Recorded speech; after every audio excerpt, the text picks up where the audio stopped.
that gets on to probably the bigger point, which is if you're a trained participant, also the results suggest you don't grow much, whatever you do. Oh, elaborate, James. Okay, so this is where like I get very excited because I'm a big philosophy of science buff. I would call myself somewhat kind of neo-Popperian in the sense that good science to me is aimed at testing predictions from theory and trying to falsify those theories. And those tests have to be, like I say, really severe tests. Like they have to be capable of rejecting the theory if it's wrong. Which is lacking in our in the exercise scientific literature. 100%. There's the two things lacking are we typically don't have strong enough theories to make strong predictions about what we even think we should see. At best, we might say, one thing is bigger than another thing or will produce more effect than another thing.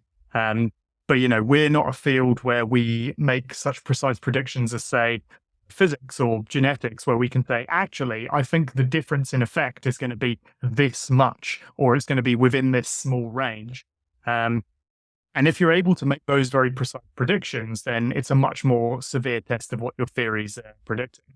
So to take a step back initially, when we were planning this study, one of the reasons why we ended up with such a big sample size is because, as I said, in our big meta-analysis data set, of thousands and thousands of participants looking across a range of different kinds of resistance training interventions, we see that typically the average effect on hypertrophy is about a 0.34 standardized mean difference. Now, that's over a typical sort of 12-week period. But one of the things we were also able to do is in that set of studies, the studies vary in terms of how long they last for.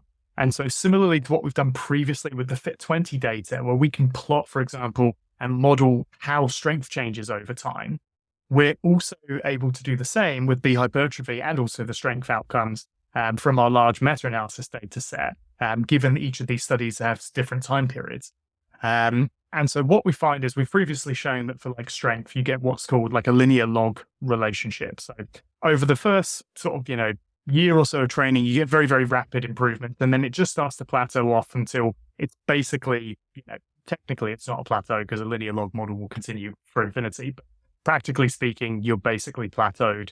And we see the same kind of model fits hypertrophy data very well, which you'd expect. Like no one grows to infinity.